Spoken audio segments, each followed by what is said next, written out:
nigga, be real to yourself before you real with anybody else.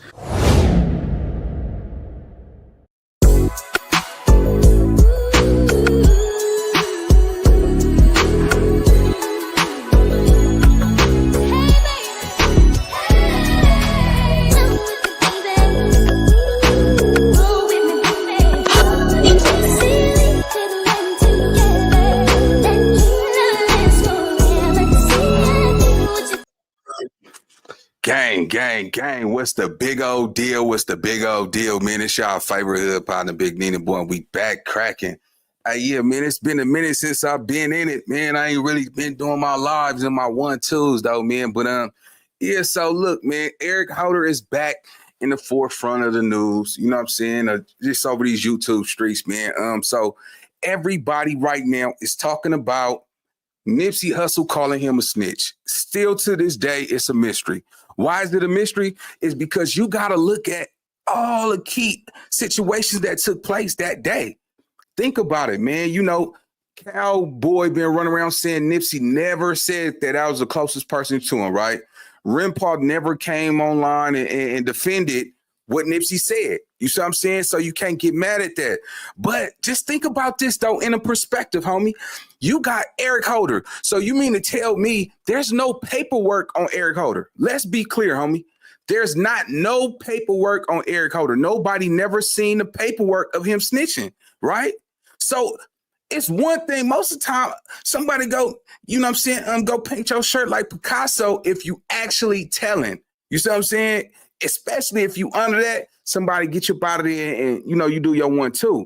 But think about it, man. You mean to tell me that the dudes who gave you brain damage, brain trauma, you know what I'm saying, from your neighborhood, they get to live after they put you in a hospital, gave you, y'all got to realize, Brick Baby been saying that the 6-0s, they bang Eric Holder head to the ground. Boom, boom, boom, put him in a hospital. You see what I'm saying? That boy was in a coma. You mean to tell me that you not gonna go get the dudes who you know what I'm saying, did the noodle knocker to your brains? You know what I'm saying? But you will go ahead and you go, you know, unalive Nip because he allegedly said something to you that you knew wasn't true. Come on, gang. You got to look at that. So with that being said, man, let's get into this reaction. It's going to be a lot of commentary of some people speaking on their perspectives. I don't know if this young lady from 6-0, but you know, she been popping her 1-2 on the internet, man. I guess a lot of tabloids, man, they like her narrative, and we just go see how she get down, gang. So with that being said, make sure y'all hit the like button, comment, subscribe if you love your mama. Let's get it. And 5, 4, 3, 2. Let's go. Here is exclusive video from Air 7 as the suspect, 29-year-old Eric Holder, is picked up by LAPD detectives at the sheriff's station in Lakewood. He was placed in an unmarked vehicle. They went and shot up this family house. They wiped out his whole family. Baby, mama, granny. Them is dead. Like, they went and did John's that same day. Because why would you go kill somebody like Nipsey and then leave your mama and them on the block in the 60s? You supposed to get them up out of there before you even went to scope the scenery. We in the doorway when Hustle pull. Wait, let me just say this. You know, that type of content, man, that's crazy, man. You know, sometimes I look at the game. I would never get on the internet and say, you know, them dudes over there, they wiped his whole family. Like, I mean, that is something to think about.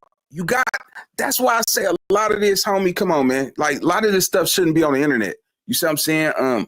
You know, it just don't make no sense, bro, for him to go knock Nipsey and then, you know, leave your family over there. You see what I'm saying? Or just on top of that, not go get the dudes who gave you brain damage. You know what I'm saying? So, yeah, man, let's run down this timeline and see what they standing on, man. Let's go. Pull up, we in the doorway. You're going to see me with a hoodie on, and I got a pistol on me. You're going to see one of the team members in the hoodie, in the doorway with a pistol. That's protocol. It's been 5 years since the streets of LA were rocked by the devastating news that Nipsey Hussle, a beloved figure and local legend, was tragically gunned down in front of his Marathon clothing store. The event shook not just Los Angeles, but the entire world, as videos of Nipsey being rushed to the hospital spread quickly across social media. It's the dramatic last video of rapper Nipsey Hussle, gunned down in Los Angeles. Oh my goodness! paramedics worked frantically to keep him alive. Sadly, despite everyone's hopes, Nipsey was pronounced dead not long after. Fast forward to 2023, and justice was finally served when his killer, Eric Holder, was sentenced to 60 years in prison. Back here at home, hip-hop star Nipsey Hussle was gunned down in 2019, and today, his killer, Eric Holder Jr., was sentenced to 60 years to life. But the thing is, Holder wasn't the only one who faced consequences. His entire family apparently felt the ripple effects too. Recently, a video has been making waves on social media, featuring a woman from the rolling 60s neighborhood in LA who's got her ear to the streets. In the video, she talks about the intense retaliation that was carried out in the wake of Nipsey's murder. She claims Holder's family was wiped out in a series of revenge acts. They went and shot up this family house. They wiped out his whole family. Baby, mama, granny. Them is dead. Man, hold on, cuz. Man, it ain't no way on God's green earth she from 6-0 talking like that. Man, and if you do, it'd be a Killing Spree Part 2. Lil Mama, she couldn't possibly be from 6-0, bro. You know what I'm saying? Because you're not gonna get online and do your big one like that. It's out, bro. It's a no-go. It's a no-go. She's not from 6-0 talking like that. And I believe that young lady got children. You see what I'm saying? It's impossible. I don't know. And Chad, where's she from, man? I don't know where she from, but I tell you like this though, gang. If she is from 6-0 popping it like that, yeah, man, I feel sorry for your future. It just realistically, homie, it just don't make no sense, man, for a woman to get out here and admit to some that happened, and you from that same neighborhood, bro. It just don't add up. Let's go. Like they went and did Johns that same day. According to her, Holder made a terrible mistake by killing one of the most respected and beloved figures in hip-hop, seemingly forgetting that his own family would be vulnerable to retaliation. Because why would you go somebody like Nipsey and then leave your mama and them on the block in the 60s? You supposed to get them up out of there before you even went to scope the scenery. Now, what's even crazier is that around the same time, Nipsey's brother Black Sam did an interview where he opened up about a range of topics, including Nipsey's life, their upbringing, and of course, the tragic day Nipsey was unalived. Toward the end of the interview, Sam shared some emotional memories of that fateful day in 2019. He recalled feeling hopeful as they rushed Nipsey to the hospital, but when his brother passed, his faith was completely shattered. It was like the Twilight Zone after that, Sam told Big Boy during the interview. Everything I believed in, my faith was shattered. Just couldn't understand it, man. It's like the Twilight Zone after that. Everything I believed in, or my faith in, shattered. Big Boy then asked Black Sam if he thought Nipsey's murder was as random as it had been portrayed. That's when Sam dropped some serious details about the usual security protocol that was in place whenever Nipsey visited the Marathon store. Sam explained that typically, when Nipsey showed up, someone would be standing in the doorway, armed and ready, watching over the scene. "You're gonna see me with a hoodie on and I got a pistol on me," he said. But on the day Nipsey was shot, something was off. There was no one in the doorway, which left Nipsey vulnerable. We in the doorway. When Hustle pull up, we in the doorway. You're gonna see me with a hoodie on and I got a pistol on me. You're gonna see one of the team members in the hoodie in the doorway with a pistol. That's protocol. Why the nigga in there didn't follow the protocol? So, Chet, still to this day, I know a lot of y'all green though, homie, but you gotta understand that day that when Nipsey was at the store, there were only females inside the store, and the only male that was there was Cowboy and Rimpaw. This was when Sam was talking about he don't know why he wasn't watching Nipsey. Cowboy went on and said that watching Nip ain't his job. You see what I'm saying? This is supposed to be your little homeboy. Oh, he gonna do what he want to do. Shit, that's like my son. You know what I'm saying? I told him, you know what I'm saying? But you gonna stop playing with my name, cuz. You know what I'm saying? He busted, man. I'm Cowboy. You know what I'm talking about? Shut up, nigga. Catch the finger. Shut up, cuz. Tired of this shit, man. I'm getting old. You know what I'm saying? I'm trying to raise my kids. No, man. He dropped the ball. You see what I'm saying? Now Cowboy is somewhere out here. You know what I'm saying? every business venture he had then failed. He wasn't right by Nip. You see how God don't like ugly. Woo! God don't like ugly. He ain't too fond of the truth either. But nah, man, let me stop playing around, man. Recently I think I just heard Cowboy say he taking paint classes. Now he's gonna be a painter, you know, and he's trying to be Picasso out there with the brush, man. You know what I'm saying? Nigga out there painting brushes and all of that stuff. So looking at this whole situation, we gotta still look at this right here, bro. All the footage that we seen only came from the gas station. We will think about it. I showed y'all the footage where Cowboy was right there when Eric Holder was shooting at Nip, doing that, you know, that foul woo-woo. Cowboy was right there. He paused. He seen it. He waited till Eric Holder start running to come outside to aid to Nipsey, homie. You see what I'm saying? And not even just that. Think about this. You got to understand Eric Holder for one situation. Look, catch this game, right? Now, I can see how Eric Holder could be mad at his homeboys, not Nip, but his homeboys, because his own hood, he had to squabble with his homies, and allegedly when he fell to the ground, they started kicking him in his head. The dude, whoever Eric Holder squabbled from 6-0, when Eric Holder fell to the ground, he stuck Eric Holder's head in, hit the ground, and gave him brain damage. You see what I'm saying? Think about it. I don't care what hood you from. Nigga, we squabble, it's a fade or whatever. You kick me in my head and I got brain damage? Oh, nigga, I ain't from that hood no more. It's over. You gave me brain, nigga, man, let me get up out this coma. I'm going for the nigga who did it. I'm not mad at the hood, nigga. Nigga, you got life. Nigga, you gave me brain. Man, come. Nigga, it's over for me. It's over, bro. It's over. Man, hang it up, bro. Nigga, I'm an enemy of the state. And any nigga that looked at me wrong, I'm telling you, B, it's over. You got one more time to mess with a real ninja, and you're through. The commentary.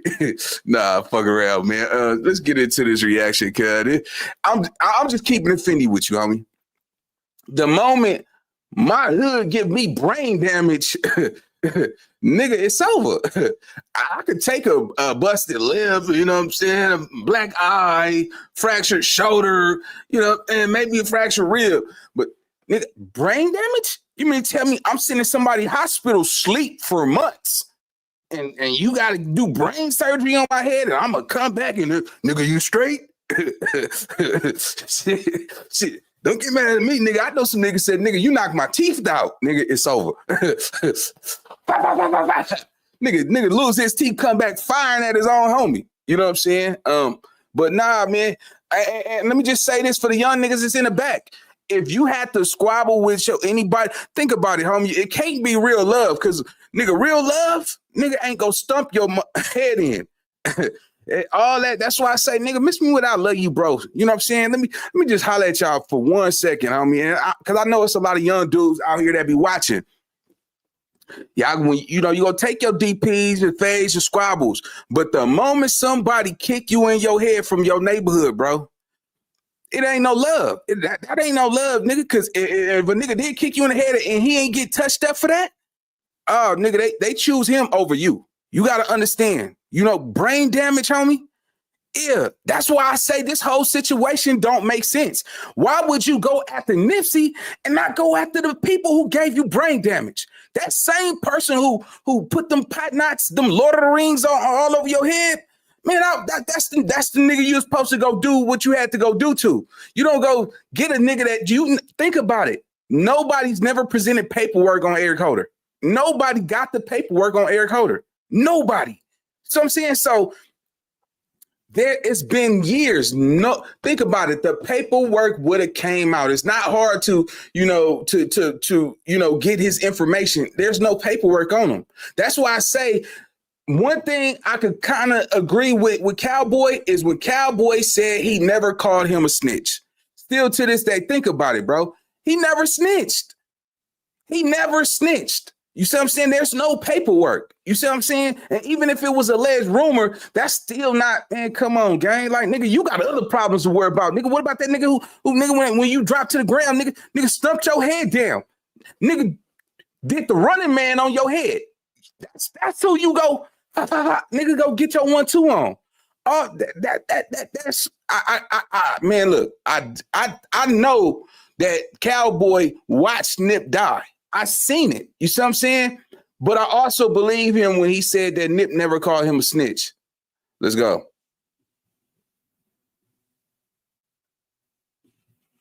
Oh, I wasn't there. Why they didn't follow it? Maybe they just around helping the customer, doing some customer service. This is what I'm thinking. Transition into some legitimate, just selling clothes.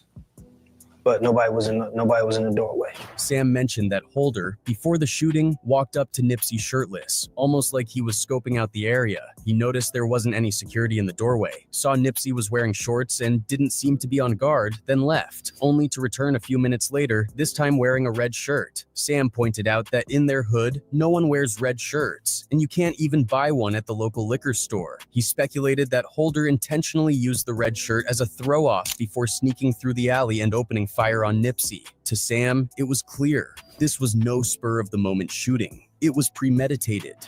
From my understanding, old boy walked up with no shirt on first to check the scene because he know what's going on in that parking lot. They say came back with a red shirt on, tiptoed through the alley, and went right and started shooting. So to me, that's premeditated. Number one, there's no red shirts in the hood. You can't buy no red shirt. No liquor store sell no red shirt. After this interview, a lot of people started re-examining the Nipsey Hussle case. New information has surfaced suggesting that while Holder may have been the one to pull the trigger, there were others involved, possibly watching and even helping plan the attack. There's definitely a lot more to uncover in this tragic case, so let's dive in deeper. After the interview with Black Sam, a name that started resurfacing in conversations was Big U, mainly because of his past conflicts with Nipsey Hussle. According to the woman from Rolling 60s, who's been sharing her take on the situation, tensions between Nipsey and Big U began when Nipsey decided he wanted to break away from a deal with Big U. Living in LA, I remember when Big U and Nip got into it because Nip didn't want to be under his label no more. Yeah, like basically trying to like extort Nip and had him in a ass deal. So when Nip finally got out of that deal, you know what I'm saying, he went about his way or whatever, and Big U didn't like that. This move towards independence led to some bad blood, and many believe that this animosity could have played a role in Nipsey's murder. In the days following Nipsey's death, there was a lot of talk in LA about Big U being involved. People speculated that because of his influence in the neighborhood and his history with Nipsey, he might have had a hand in what went down. When that Nipsey first popped off, when it first happened, everybody in LA thought Big U should. We all thought that. We all did. We thought it was Big U. When Nip died, because I remember Nip didn't want nothing to do with Big U. So when he got killed or whatever, all LA was like, Big U did that. This speaks to a bigger issue, a deep-rooted mistrust within communities when it comes to leadership figures and their motives. The woman in the video echoed these suspicions, wondering if the whole thing might have been an inside job. One of the biggest red flags for her was how there were no weapons present at the time of the shooting, even though they were in a known dangerous area. She suggested that either there was negligence on the part of those responsible for Nipsey's protection, or worse, that someone might have colluded with Holder. LA kept saying like, bro, why nobody had no burners? Why nobody was shooting back? Why nobody was doing nothing? Like nobody shot back. Nobody did nothing. And that is crazy to have no burners, right? When we looked at that, all of LA was just like, nah, that was an inside job. Because there's no way in hell you got Nip in the parking lot on Slauson and Crenshaw, and there's no burners. She also backed up what... That's what I'm saying, man. Like, now this, when we think about everything that took place, like, let's go down this rabbit hole for a second. All right, we got to realize Nipsey, that's Nipsey's business. You see what I'm saying? That's Nipsey's business, and it's a tourist location. Now, I get it. But far as, you got Nipsey. He's the artist. He's the millionaire. You see what I'm saying? You protect him at all costs. You see what I'm saying? Everybody knew. It's not even rocket science. You would think everybody know. Everybody, Nip got the money right now. Nip is the one giving homies jobs, giving, putting money back in the community. Hell, he owned some prime real estate in the hood. He should never have to touch a gun another day in his life. Nigga, he's one of us. And Cowboy, you over there calling yourself a boss. What was your chop suey at? You see what I'm saying? What was nigga? Come on. You supposed to be the OG. You over there knocking out, nigga. Don't play my name, gun. You all this hardcore ish. Now you want to come out here, you painting brushes and drinking wine and hors d'oeuvres and all that shit. Man, come on, man. Where all that gangster shit you were just talking, man, like a couple years ago. Not now, nigga. I'm trying to help the kids. Man, we still ain't seen you help no youth. We ain't seen you help the community. Shit, we don't see you go back over there. You talking about, yeah, you guys gangbanging is not good. Yeah, but if Nip was still alive, you probably still would be gangbanging. You see what I'm saying? It's a lot of people on this internet, man. That's why I say, bro, a lot of these dudes always talk all this gangster stuff like, oh, what I would do. Cap. A lot of y'all say what you would do in a situation, but you would never put yourself in some of these situations. Because everybody gangster until it's time to go stand up and do 30 years. Everybody hard until it's time to throw away your little fancy car, your house, your Prada, your jewelry, and everybody the gangster if they could get away with it. You see what I'm saying? Just like everybody want to live, but don't nobody want to die. Don't nigga talking about I got Jesus in my heart. Well, I ain't ready to go see God yet. You ain't trying to go see Jesus no time soon. A lot of y'all talk all this, nigga. I ain't scared. I ain't ready to die, nigga. You everybody want to meet Jesus so bad. But you don't, but you scared to die. You see what I'm saying? It's a lot of cap, man. A lot of people say what they'll do when they not in that situation. It's so easy to say what you wouldn't do in that situation, homie. You see what I'm saying? We seen Nipsey beg for his life. We seen him pleading like, wait, please, please, please. With his back and his head on the ground and a dude standing over him with that situation. You see what I'm saying? Hey, listen, people, let me just say this, and we're going to get back to this reaction. I am, now that I'm older, I prefer to be solo dolo because people will scare you because you don't know who's pretending. You got so many people out here on this blacktop, homie, and they pretending like they rock with you. You see what I'm saying? All it takes is for one fallout, nigga, they gonna go bad on you. Or you got grown men begging other men for money. You see what I'm saying? And when a nigga can't help him, now you go turn on him because he can't give you no bread right now. But nigga, when he give it to you, hey, good looking, bro. I love you, bro. I love you, my A1. You feel me? And if anybody around, nigga, that's my nigga. My nigga look out for me, bro. I smash for bro. But soon as you tell a dude no, it is over with. You see what I'm saying? Oh, that nigga a buster, bro. Or that nigga don't come around here no more. You see what I'm saying? You got to realize, bro, the pressure Nipsey went through. You know how many people beg Nip for money just because they got a big rank name in the hood? And Nip don't care about that. Nigga, what you doing for me? Oh, nigga be pocket watching. You see what I'm saying? A nigga will fall out with you, nigga. Or put it like this. Just imagine, you around your female and, you got the guys around. You know what I'm saying? And the first dude that want to play with you on a disrespectful manner in front of your girl and you play cool with that shit, bro, your girl is watching, my nigga, how he's treating it. He like, oh, man, I'm just playing. Nigga. Oh, you in love with you in love with that bitch? You in love with that bitch? Yeah, you know what I'm saying? Now you got to them, man, ain't tripping off that little, knowing that you was uncomfortable with that situation. Any dude that would let a nigga play with his gangster in front of his girl, bro, your heart ain't right. You see what I'm saying, nigga? Better posture up, nigga, and get on that nigga head. You see what I'm saying? And nigga, grab your nuts. Nigga, don't play with me like that. Nigga, you see my bitch, right? You know what I'm saying? Nigga, what's up? Hey, hold on, baby. Hey, you want to go back there or something, nigga? I don't play like that, nigga. You see what I'm saying? That's what it really supposed to be like. A lot of these dudes out here be calling niggas the B word in front of their biz and all that. Oh, shut up, biz. Like, nigga, I ain't never been called that. I don't play with like that, nigga. And let me tell you something, nigga. I will fall out with a nigga over disrespect, bro. I will cut you off over disrespect. Let me tell you something, nigga. I will unfollow you over disrespect. My peace, my respect is everything. I don't go where I'm not celebrated. You know what I'm saying? You don't gotta tolerate Nina Boy. You got one time to show me, nigga, you don't fuck with me, nigga, and you're through. and let me just tell you something. Be careful who you cut off. You see what I'm saying? Be careful, because the same nigga you cut off might just glow up on your ass. And just God might just come bless him with miracles because he got away from your snake ass. And now, nigga, it's 2-3 years down the line. You ain't talked to that nigga. You ain't seen that nigga. And then a lot of you fake friends will come around 2 years later and try to pick up where you left off. You know what I'm saying? And act like it's all good.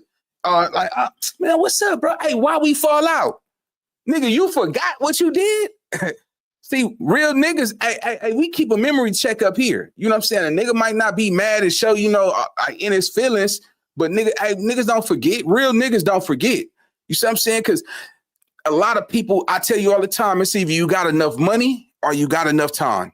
You see what I'm saying? If you got time on your hands, nigga, then that's the world for you. But if you don't got enough money, you need to be chasing money. You don't need to be playing with your time. Yeah, let's get back to this reaction, man. I had to pop my one too, because it's a lot of dudes in the room. It's a lot of real ones in the back, a lot of real females in the live too. You know what I'm saying? That pick up what I write down. So, shout out to y'all. Let's get it. All right, let's go. What Black Sam said about Holder coming back multiple times before the shooting and how no one seemed to notice anything was wrong. In her words, it's kind of like being on the block and seeing the same car pass by more than once. You know something's up and you stay on alert. Yet when Holder came back, no one around Nipsey seemed to pick up on the fact that something was off. It was almost like people were just too relaxed, despite the high-risk environment. But the first time he came, should have recognized him, and then seeing him coming back, they should have been like, oh, this is the second time. That's like when a car going around your block.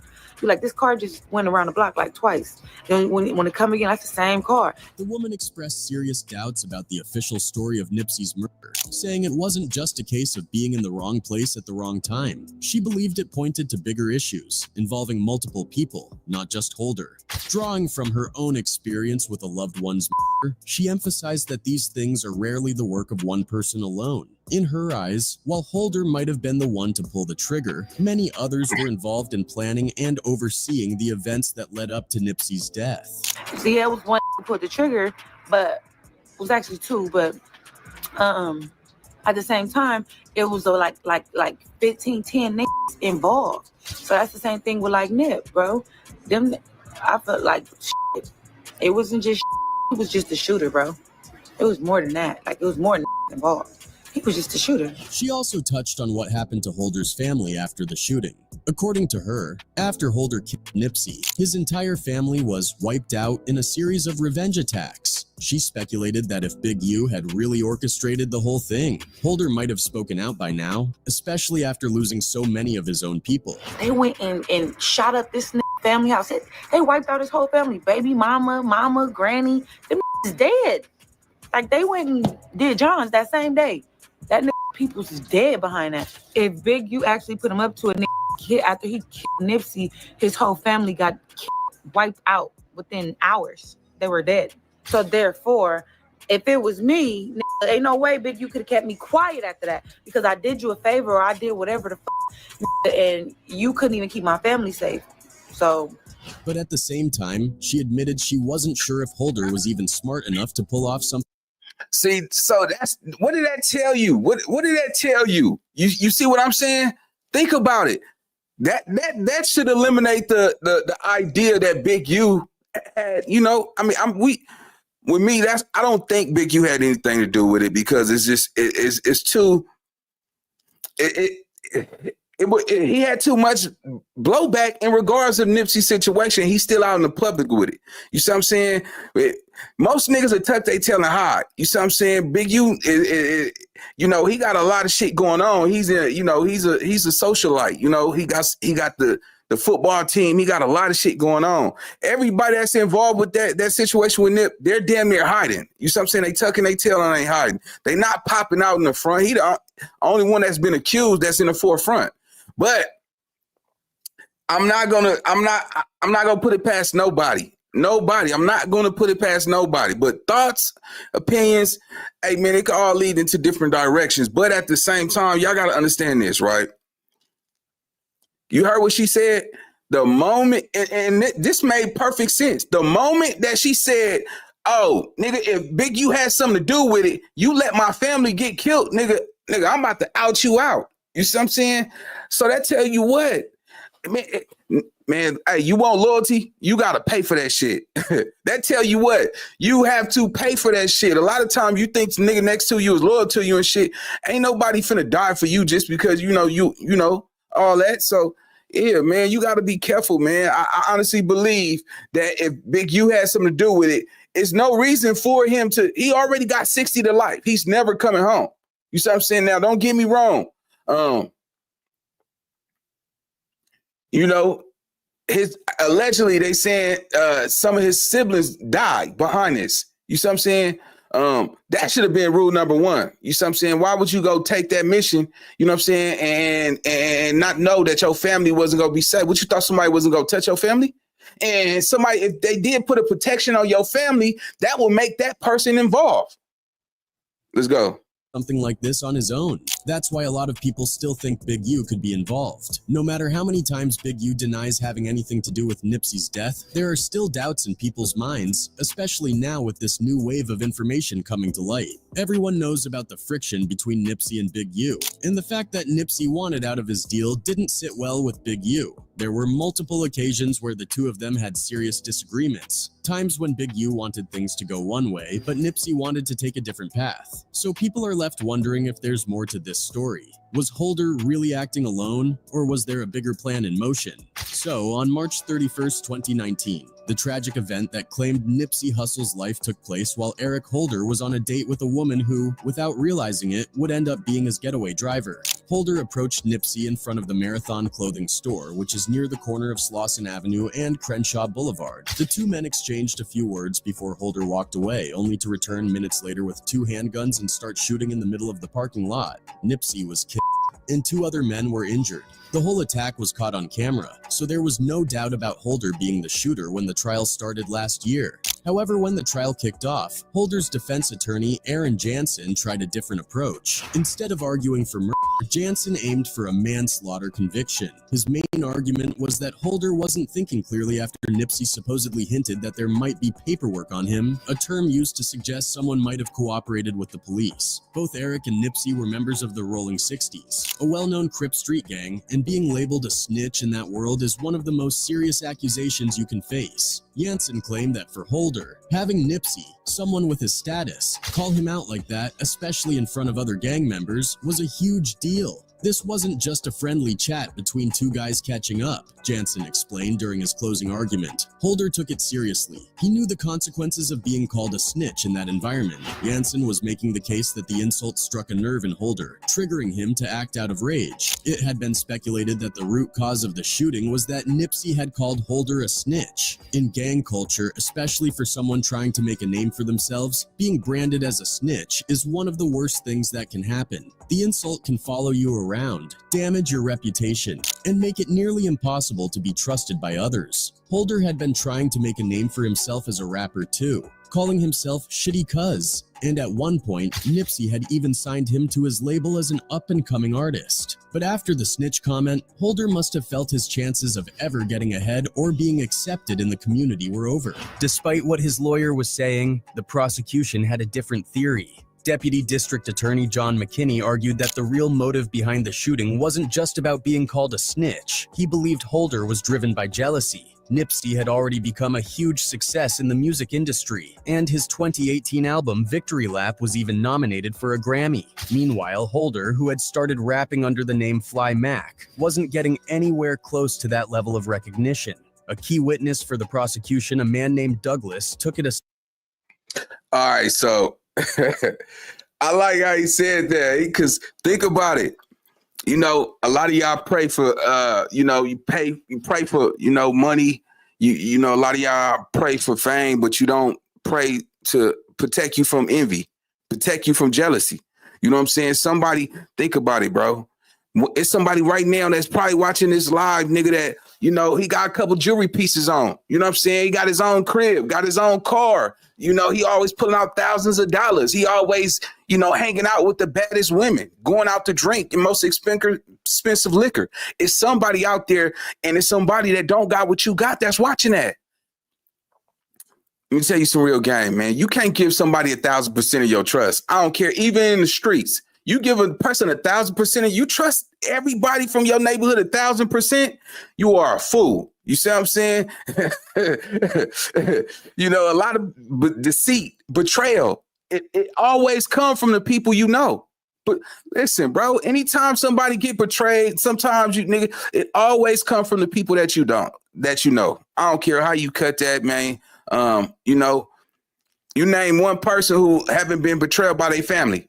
Name one person in here who ain't never been disrespected or backstabbed by somebody that's close to him.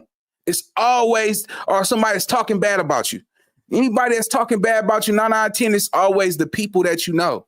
So it's not even that. The fact that when you get stabbed in the back is when you turn around and you see who stabbed you in your back. That's the part that gets you the most. Let's get it.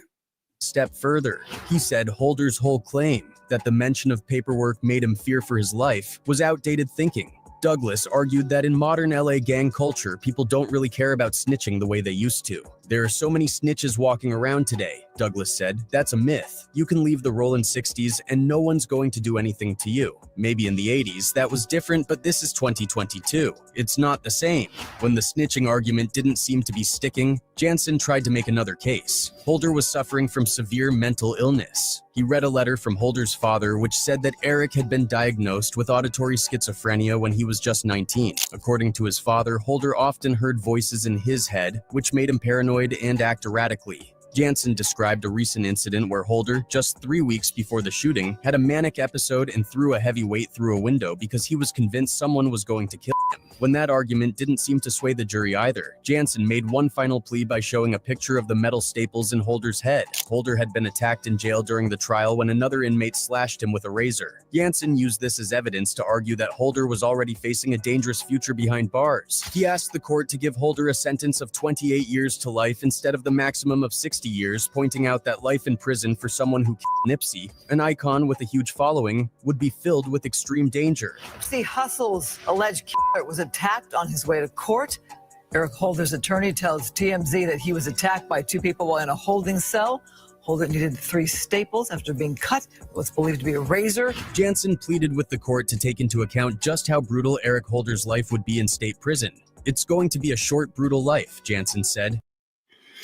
You know, so this the part, you know, a lot of people, they caught him on a bus, man. They caught Eric Holder on the bus, and allegedly, you know, they was throwing, you know, feces on him. You know, a lot of people was pissing and throwing it at him and spitting on him. And, you know, Eric Holder been going through the ringer, man. You know what I'm saying? So for all those people in the back that think he just sitting in a cell, nah, anytime he get movement and he out and around public, and somebody that got on his head. He's in a 23-hour lockdown facility, 1 hour a day of rec. So, you know, he's not in general population. He's not communicating with anybody. He's in a medical mod. You see what I'm saying? It's inside of a prison, a medical mod, and it's really 23-hour lockdown. 23-hour lockdown, 1 hour a day. You know, and I don't think he don't get no real privileges. You know what I'm saying? He's living in hell on earth. Put it like that. But when we think about that, you crashed out. Eric Holder threw his life away over a lie. You see what I'm saying? Allegedly, because there's no proof to show that Eric Holder was snitching. Now, the rumor, it could have potentially happened. But only person that can really verify that Nip never said that is Renpaw and Cowboy. Cowboy then went on a whole marathon stating that Nipsey Hussle never called him a snitch. So just imagine he never called him a snitch, and this whole time for years, we all thinking that or just going off this rumor, and that wasn't even the situation. You see what I'm saying? Because he shook his hand, bro. Like the nigga, like you shook the nigga hand. You know what I'm saying? Like, nigga, that's crazy. You know what I'm saying? And then you got to look at, you know, stuff Cowboy said. Nigga, majority of the 6 O's never got killed by, most of them got killed by their own homies, allegedly. You know what I'm saying? This is coming out of cowboy mouth. You know,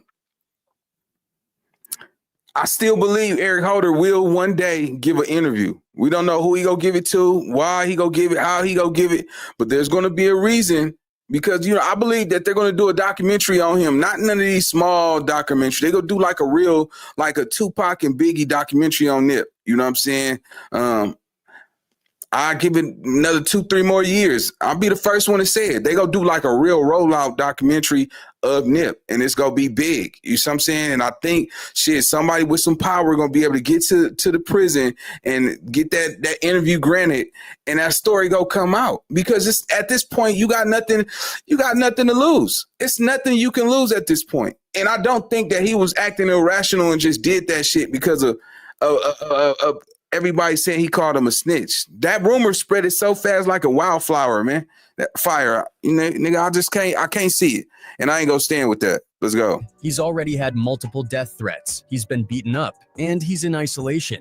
Every time the sheriffs move him, they have to lock down the whole floor just to keep him safe. There were several people, including Nipsey's fans and those in the gang community, who openly said that if they had the chance, they would take Holder's life themselves to avenge Nipsey. But with a 60-year prison sentence looming, it was clear Holder would face that danger behind bars. That argument, however, didn't sway the court. TMZ reported that Holder was arrested in the LA suburb of Bellflower around 12:50 p.m. in the 9000 block of Artesia Boulevard. LAPD arrived on the scene to positively identify him, while the Los Angeles Times revealed that the woman who had driven Holder away from the scene had turned herself in. Her name wasn't made public at first, but she claimed she had no idea that Holder had just killed Nipsey when she picked him up. According to her, she had driven Holder to the Marathon clothing store that day and waited in an alley while he went inside. He didn't tell her why he was going there, and when he came back, he didn't mention a word about what had just happened. Once the video of Nipsey's shooting hit the internet, people on social media quickly identified the shooter as Eric Holder,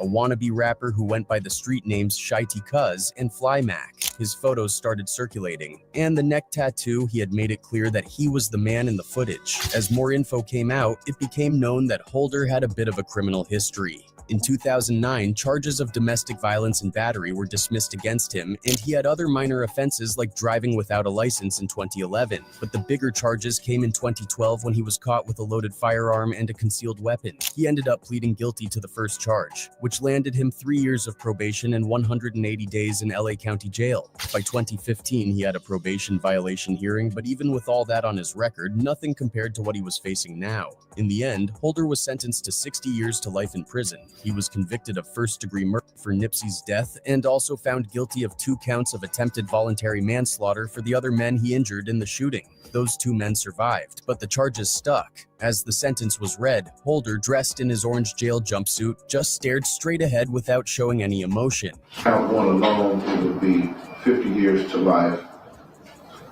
The total sentence would be 60 years to life in prison. The court should note that the other enhancements found. The harsh reality is that Holder took the life of a man who had become a pillar in his community. Nipsey wasn't just a rapper. He was a leader, an entrepreneur, and someone who deeply cared about giving back. In recent years, he'd invested in a massive project called Destination Crenshaw, a 3-mile-long outdoor art and culture experience that celebrated Black Los Angeles. On top of that, Nipsey was a key investor in Vector 90, a professional co-working space in the Crenshaw district. It was more than just an office space. It was a bridge between Silicon Valley and the inner city. And it offered STEM, science, technology, engineering, and math classes for local youth. Nipsey had big plans to open more of these spaces in other cities like Atlanta, Washington. All right, so this is what I feel about that right there. Just looking at that, look how powerful Nipsey was. You gotta understand, homie. When you reach that accolade, you start stem cells, Vector 90, all organizations, benefits. You own prime real estate in your neighborhood. That's never been done. That's unprecedented. You got to understand, bro. Every little young dude that grow up over there, they're not trying to hang with the OGs. They not listening to you, nigga. They trying to pull up in a Maybach. This is the 2000s. You see what I'm saying? Niggas want jury pieces. Nigga, they running when they see Nip, man, they come at Nip. What I gotta do? Everybody, ain't nobody. He's the only one getting praised at the masses like a god. At that point, there was nobody from 6-0 that even elitely doing it on the music scene. 6-0's been getting money for forever. I don't want to ever. 6-0 is known to get money, but we're talking about on a influence level. You got to look at it from a standpoint that why would you think that the new generation of young niggas will be so eager to listen and take orders from somebody that don't have nothing pertaining to Nipsey Hussle on a whole building that got multiple businesses in it? You see what I'm saying? That's never been done. Still to this day, they're going to be talking about Nipsey Hussle, nigga, for the next 30, 40 years. You see what I'm saying? Nigga, everybody like, man, I knew Nipsey. That was my kid, man. Shut up, nigga. That ain't your motherfucking kid, nigga. That was your motherfucking kid, nigga. He would have left you some money behind. Man, I took care of Nipsey, man. That little nigga, that was my little nigga right there. But shut up, nigga. We don't want to hear none of that. You see what I'm saying? And, you know, a lot of people going to be talking about him, you know, and it's crazy because, you know, yes, we know what stems is. I said stem cells. I was going on my 1-2, yeah. But I caught myself. Shut up. But nah, hey, good shit. But nah, man. So, you know, at this point, man, you got to realize, and I still say this, you know how they say, oh, man, ain't nobody bigger than the neighborhood. How? How can you say that somebody's not bigger than the neighborhood when you own prime real estate in that neighborhood? If you're the only person think about it. It's nothing. Hey, listen, man, you can't tell me everybody's happy to see Nip make millions of dollars while they still going to the store, nigga, with a laundry basket. Nigga, they pushing a basket to the store. You see what I'm saying? And everybody seeing Nip just hit the corner, nigga, pass by, and you got your laundry clothes in that basket, and you taking your clothes to the cleaners, and you like, man, I didn't kill for this shit, man. I was rapping in the 70s with Kumo D. I said a hip, a hop. Nah, no. Hey, Uncle Nephew, chill out, bro. Just do the reaction, man. All right. So look, you know, you got to understand why I really feel like you can't say that, you know, when a nigga say, you know, ain't nobody bigger than the program. That was the definition of being bigger than the program. You know what I'm saying? Because most people you got to understand something. Real estate. When you got we're not talking about a couple houses on a block. Nigga, we talking about nigga own Slauson. Nigga got a whole business, a plaza. He owned a plaza on Crenshaw and Slauson, the prime heart of their neighborhood. You see what I'm saying? So how can you say a nigga ain't bigger than the program? Now, humbly, a nigga be like, yeah, you right, cool. I ain't bigger than the program, but deep inside, I'm the only nigga that got this plaza in a neighborhood. I got a burger stand, a nail shop, a tax credit, a marathon store. He had a smart store. Let me tell you something. If y'all notice, all of the leaders that have ever been presented in inner city communities is always assassinated. This don't remind y'all like on Belly when DMX was playing basketball on the basketball court and them Elroys came to him and said, "Hey man, I need you to get rid of this leader." You see what I'm saying? And all he had to do was get rid of the leader. You see what I'm saying? And that's why I say, think about it. This was an assassination, gang. Man, Aramis was assassinated, bro. I don't care how y'all cut that. Think about it, nigga. He was, first of all, it's a Bitcoin company called Followcoin.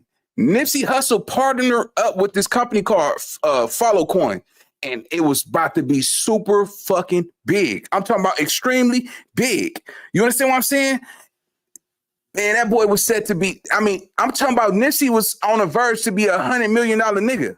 That's how big he could have definitely been. At least over 100 M's for sure. You see what I'm saying? Because that's how big it was. Nobody was never going to amount to that over there. So, you know how it is, nigga. You know, nigga. Hey, nigga, if I can't get it, can't nobody get it. You see what I'm saying? There was never, and he cut everybody off. Just imagine cutting niggas off because you showing face. Now a nigga over here pocket watching you, telling you, hey, give me this, and all of a sudden, you be like, man, I can't right now, man. I'm tied up in these equities in these businesses that my ventures. I can't move for nobody right now, man. And a nigga like, oh, you got it, baby. I see you shining, baby. Look at you, nigga. You got a Maybach in the hood, a Range Rover and a Jag parked in front of your business, baby. You got all them chains on. Nigga, go sell one of them chains, man. Give me a couple $1,000. I need that. Nigga like, man, I ain't doing all that. I can't do it right now. A nigga will walk away and turn to an enemy. Yes, sometimes your own homies will turn into your enemy. They call friendly enemies, homie. And some of y'all got them right now. The same nigga called you a bitch last year. The same nigga who got in an argument with you, nigga, over nothing, knowing that you didn't do nothing, that's your enemy. He's gonna save face. Yeah, a lot of y'all got some enemies out here, nigga, and you know them niggas your enemy. Enemies they wolves hiding in sheep clothing. Your enemy is the nigga smelling in your face like, what's up, my nigga? My nigga, you did that. Yeah, it's your enemy. Your enemy right there in front of you, homie. Sometimes your enemy is so blind that you can't even know where he's at. He's standing, shit, nigga, even your shadow leave you when it get dark. Your enemy is just standing right there next to you, nigga, chilling, watching your shadow. You see what I'm saying? Gotta watch, man, at about the age of 25, you should be like, damn, 5 more years, I'm gonna be 30. By the time you're 30, you're like, shit, nigga, I got to get my shit together. You see what I'm saying? Because at the end of the day, nigga, I can't depend on no female and I can't depend on nobody with myself because who gonna have me when I fall? You see what I'm saying? At 30, you start to realize like, damn, nigga, it's not mandatory that I still do the same shit I was doing in my 20s. You see what I'm saying? I got to get my shit together. By the time you get 35, it's like, shit, nigga, you better learn how to cook, wash your own clothes, and be responsible as a man and make sure that you looking at your credit. Make sure you on the right track to go. Make sure your health, your medical is in order. 35, you want to make sure that at 35, nigga, you should be going to the hospital more often. You see what I'm saying? You should be brushing your teeth more often. You should be flossing every day. Yes, that's a routine, nigga. 35, you should be scraping your tongue. You see what I'm saying? Yeah, they got a tongue brush. You clean that motherfucker. You know what I'm saying? You can't be eating fucking Johnny's pastrami at 3:30 in the morning. You see what I'm saying? Wake up, smoke a blunt, eat some fast food, some soda pop and some chips, and go on about your day. And then, nigga, you nigga, it's summertime. You're farting in your car. Ain't nobody looking and shit. Now you're sharded. You know what I'm saying? Man, I think chili in my drawers, man. Yeah, you're 35. 35, you should still be running. You see what I'm saying? You should be in a gym. Come 40, nigga, you a grown fucking man at 40. 40, you shouldn't even like people. 40 years old, bro. It should be like you shouldn't even care what nobody say. You should be by yourself at 40. 40, you should have little friends at 40 years old. If you still got a large variety of friends, you're not going to survive. Because let me tell you something. You could only be a gangster for so long. You could only be a killer for so long. You could only be mad and have that hate in your heart for so long because the universe is going to change that for you, whether you're ready or not. You can play like you mad every day and nigga, I'm trying to crash out. I'm trying to go kill something right now. Nigga, I'm trying to go knock something. You could play like that and guess what's going to happen? You going to be right there where Eric Holder is. You see what I'm saying? That hate in your heart, you better check that attitude because you can't act like you got hate in your heart when you in the hood and you playing that role when you in the hood. And then when you leave the hood, you just this nice ass nigga. You over here reading baby books to the kid talking about daddy jumped the wall jumped over the. Nah, nigga, it don't play like that. The universe will fuck you up. This universe will eat you up, nigga. You want to talk about, yeah, nigga, I'm still down for killing another black man because he from the wrong neighborhood. Come on, keep playing like that. And then when you sitting in themselves and you crying, see, a lot of y'all know that. See, a lot of y'all broads know that, yeah, you might got a reputation of squabbling and shooting and shit, but she also know, nigga, you be crying, you know what I'm saying, with your head on in between her legs talking about, man, you don't got shit. And, oh, my mama doing me dirty right now. Shut up, nigga. You just said you shot 2 niggas yesterday. Now, man, see, that's why I can't stand my family. Shut up, nigga. You can't be a killer and a crybaby at the same time. Yeah, nigga, it's okay to cry. No, it ain't, nigga. Men don't get to cry when you out here trying to kill something, nigga. You nigga want to be a killer in the daytime and crying at night with his broad. You don't get to do that, bro. Straight up. Let's get to this reaction. You know, I have to just say my 1-2 one time, you know. Let's go.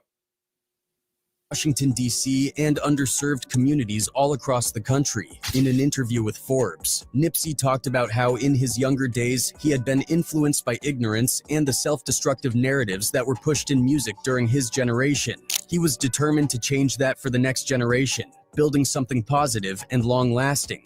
In a November interview with Fox 11, Nipsey explained that his goal was to leave a legacy for his children, one that would last long after he was gone. We're playing the long game. We don't want the money to stop when we go or when we can't work anymore. We want it to outlive us, to be generational. After his death, hundreds of people from Los Angeles flocked to the scene of the shooting, wanting to pay their respects to Nipsey. The crowd grew so large that it led to a stampede, injuring multiple people, as the community came together in shock and sadness. Though Nipsey's life was tragically cut short, his legacy continues to thrive through his work and the impact he left on the community he loved so much.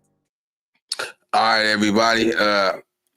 Rest in peace to Nip, man. You know, you'll never be forgotten, man. I'm going to say this, though, and before we get up out of here, shout out to everybody. Happy Turkey Day. You got about 30-something more days of this year. You see what I'm saying? It's time to do a circle check. You see what I'm saying? Do a circle check on some of your homies. You see what I'm saying? Because hey, so everybody ain't been battle tested. Everybody that you cool with, bro, it's only predicated on hanging out, drinking and smoking and partying. But when it get ugly out there, nigga, you see what I'm saying? Nigga ain't rocking with you like that. You see what I'm saying? Watch how a nigga leave the room. Watch how when you come back, see how a nigga be trying to look at sideline, look at your broad or something. You see what I'm saying? Because a real nigga, homie, ain't chasing behind your motherfucking broad. Nigga, she digging her motherfucking ass when ain't nobody looking anyway. You niggas be so glorified when a woman put on her face and her makeup and she looking amazing. Okay, cool. Okay, that's when she got her 1-2 together. But you don't know how she get down inside that house. You know what I'm saying, nigga? She probably be digging in her ass, farting, digging in her nose and all of that shit. You niggas stop looking at the next nigga, bitch. That's what I'm telling you. Cause yeah, nigga, you might want to take on that nigga problems and you over here trying to get his bitch to fuck with you, and then she decide to fuck with you, and then you want to throw the bitch back to the nigga. Like, man, shit, damn, nigga, I didn't know you were dealing with this bitch. This bitch crazy. Nigga, this bitch so psycho ass bitch want to wake me up 3 a.m. talking about your phone was ringing. All right, well, bitch, let it ring. Let me get up out of here, man, because I really no. But now, shout out to all the beautiful women up in the log. Shout out to all the solid, real people, real joints in the back. You know, let's stay focused, man. And yeah, nigga, we gonna talk about this shit because I gotta look how fast Eric Holder, he did it so fast. It was calculated, but it was reckless at the same time. So with that being said, man, if y'all fuck with the content, hit the like button. You know, follow me on Instagram at NinaBoy_TV, man. Let me know what y'all opinions is. And if y'all got some content for me, don't be no stranger to hit me up and let me know what y'all rocking with. Until then, man, I'll see you on the next video. Let's go.